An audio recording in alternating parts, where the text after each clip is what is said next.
Assalamualaikum warahmatullahi wabarakatuh.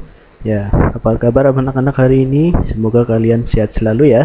Ya, bertemu lagi dengan Pak Fian. Ya, hari ini pembelajaran hari ini yaitu kita akan mempelajari pembelajaran di madrasah, yaitu mengenai pembelajaran MUPEL SKI, fikih dan akhlak. Ya, untuk selanjutnya kalian perhatikan video ini baik-baik ya. Oke. Kita akan mempelajari pembelajaran fikih, akhlak, dan SKI ya untuk kelas 1D. Ya, perhatikan baik-baik. Yang pertama kita akan mempelajari yaitu fikih. Nah, fikih kali ini kita akan mempelajari tentang adzan.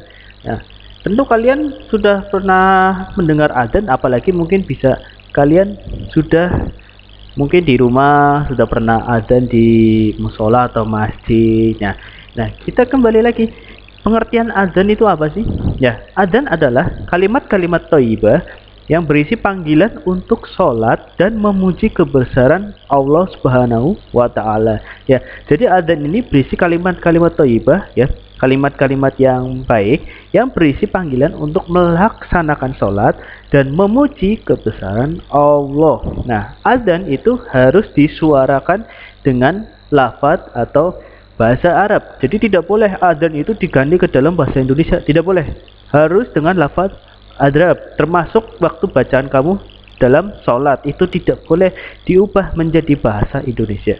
Nah, kemudian orang yang mengumandangkan adzan disebut muadzin. Jadi misalkan kamu melakukan adzan di musola di masjid, nah kamu adalah sebagai muadzin. Nah, muadzin pertama yaitu adalah Bilal. Ya, tentu kalian sudah paham siapa itu Bilal ya. Bilal adalah sahabat Rasulullah yang pertama kali mengumandangkan adzan. Nah, hal-hal yang perlu diperhatikan bagi seorang muadzin yaitu yang pertama jelas niat mengharapkan ridho Allah Subhanahu wa Ta'ala. Kemudian yang kedua itu adalah suci dari hadas besar dan hadas kecil. Nah, pastikan sebelum adzan kalian itu harus sudah berwudu terlebih dahulu ya, supaya kalian terhindar dari hadas besar dan hadas kecil. Yang ketiga, berdiri menghadap kiblat ya. Jadi kalian waktu adzan itu berdiri dan menghadap kiblat, tidak boleh menghadap ke arah yang lain ya, harus menghadap ke kiblat. Yang keempat yaitu mengeraskan suara. Ya jelas, kalau yang namanya kita sedang adzan, pasti suara kita itu harus keras, tidak boleh pelan. Karena apa? Adzan itu tujuannya adalah untuk mengajak orang lain itu untuk sholat ya. Makanya kadang kalau mungkin di zaman modern seperti ini ya, kita adzan itu sudah dibantu yang namanya dengan pengeras suara atau bahasa Tegalnya itu toa katanya ya. Itu. Jadi supaya orang-orang itu mendengar adzan ya. Setelah mendengar adzan harus langsung sholat, harus langsung ke musola ya. Menjawab panggilan adzan juga ya. Terus selanjutnya yang kelima, melambatkan bacaan tiap lafaz adzan. Nah, ini yang perlu diperhatikan. Kalau kalian sedang adzan itu jangan cepat-cepat. Contohnya seperti ini. Allahu Akbar, Allahu Akbar, Allahu Akbar, Allahu Akbar. Asyhadu alla ilaha illallah, asyhadu alla ilaha illallah. Ah, itu nggak boleh. Pelan-pelan saja. Ya, tidak usah terburu-buru. Ya, dilambatkan. Oke. Nah, itu tadi hal-hal yang perlu diperhatikan bagi seorang muadzin. Oke, selanjutnya kita masuk ke pembelajaran akhlak. Akhlak kali ini yaitu kita akan belajar perilaku sayang kepada tumbuhan. Nah, tumbuhan itu, oh ya, sebelumnya kita mengingat kembali yang namanya makhluk ciptaan Allah, ya, makhluk hidup ciptaan Allah itu ada 3, yaitu manusia, hewan, dan tumbuhan. Nah, kita akan belajar perilaku sayang kepada tumbuhan. Tumbuhan merupakan ciptaan Allah. Maka dari itu, kita sebagai manusia itu ditugaskan untuk menjaga dan merawatnya. Jangan cuma kita bisa menggunakan saja tapi tidak merawat, tidak boleh ya. Karena apa? Allah itu menciptakan alam lengkap dengan isinya ya, termasuk tumbuh-tumbuhan dan hewan. Kita itu harus merawat mereka semua ya. Jangan cuma bisa pakai saja.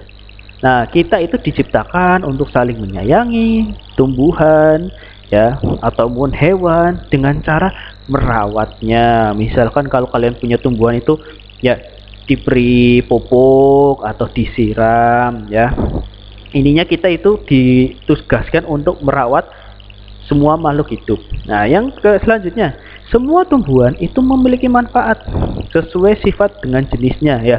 Contohnya misalkan tumbuhan yang berdaun hijau itu bisa manfaatnya itu seperti yang kita pelajari ya, yaitu fotosintesis, mengeluarkan udara atau mengeluarkan oksigen yang baik untuk kita. Nah, bisa saja misalkan tumbuhan jeruk ya, itu manfaatnya apa? Ya, menghasilkan jeruk yang untuk kita makan. Ada lagi tumbuhan yang bisa untuk obat-obatan juga ada. Nah, hadis riwayat Imam Muslim mengatakan, barang siapa di antara orang Islam menanam tanaman, maka hasil tanamannya yang dimakan akan menjadi sedekahnya, dan hasil tanaman yang dicuri akan menjadi sedekah.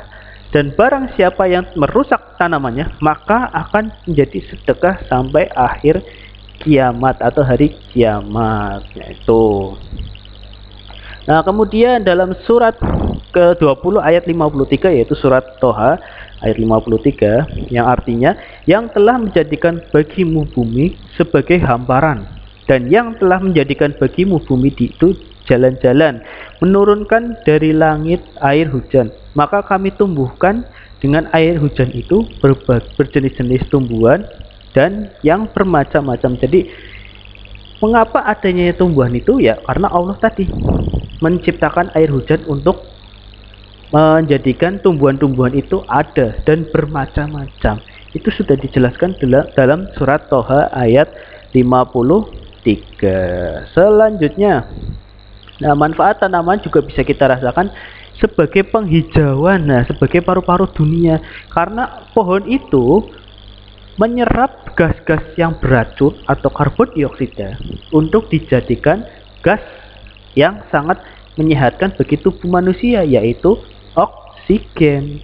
Nah, manfaat tumbuhan yaitu yang lain, diantaranya tadi sebagai penghijauan karena menghasilkan oksigen. Yang kedua, menyerapan air.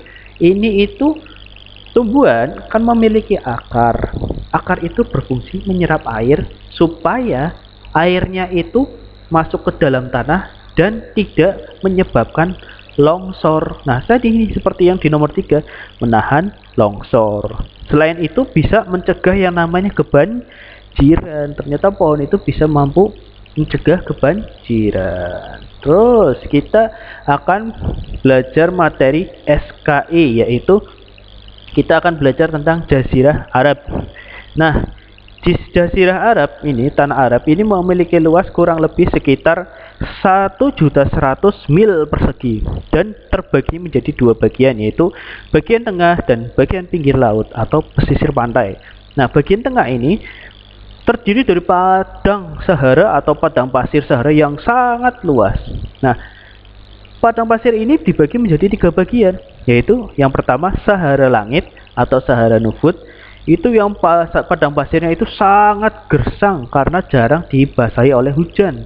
Luasnya mencapai 140 mil dari utara dan 180 mil dari timur.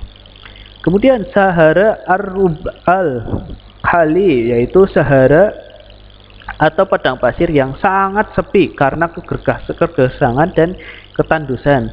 Yang ketiga itu Sahara Harat, yaitu suatu daerah yang terdiri dari tanah liat dan berbatu hitam.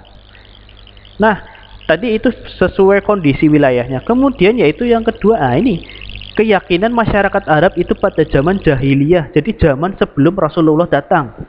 Atau jahiliyah itu berarti artinya kebodohan. Masyarakat jahiliyah adalah masyarakat itu sesat ya. Jadi menyembahnya itu ya selain Allah. Nah, contohnya begini, mereka itu menyembah yang pertama itu makhluk yang tidak terlihat atau ghaib seperti roh, jin atau hantu. Yang B, nah ini. Yang B itu berhala. Berhala itu seperti patung yang mereka buat ya. Kemudian mereka nyembah. Nah, contoh-contoh nama berhala yaitu yang berhala besar ya, contohnya ya, yang pertama itu Hubal. Nah, Terus ada lagi berhala Uzza, ya, berhala Manat, ya, berhala Lata, ya. Itu mereka itu berhala-berhala ini terletak di beberapa penjuru Arab. Ya. Kemudian yang C, bisa saja selain berhala itu bintang-bintang, ya maaf, bintang-bintang. Bintang-bintang ini ya, jadi masyarakat Arab pada zaman jahiliyah ini mereka percaya, mereka menentukan jalan hidup itu berdasarkan lihat bintang-bintang yang ada di langit.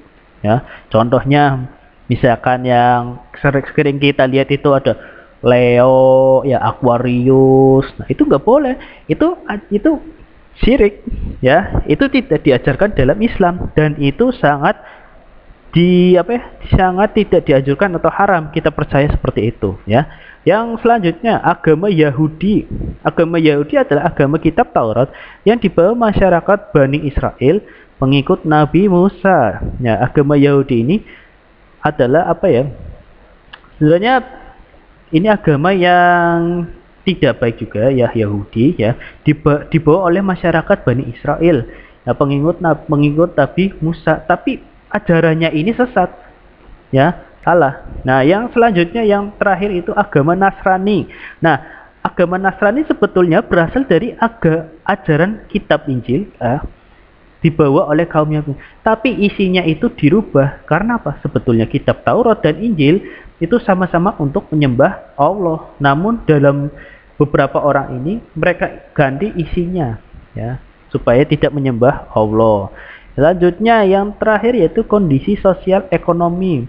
Masyarakatnya itu menjadi dua golongan, yaitu masyarakat yang tinggal di Jazirah Arab itu, yang di gurun itu, ya, itu masyarakatnya itu suka berpindah tempat tinggal karena harus mencari sumber air, ya. Misalkan di sini nggak ada air, maka mereka akan pindah ke tempat yang lain sampai mereka menemukan mata air atau sumber air untuk bertahan hidup. Nah, kemudian masyarakat yang tinggal di daerah subuh, ya. Nah, di daerah subuh ini mereka mereka menetap dan mata pencaharian mereka adalah bercocok tanam, ya, atau menanam tumbuhan. Nah, itu ternyata kondisi sosial ekonomi itu berbeda dari dua golongan. Ya, oke.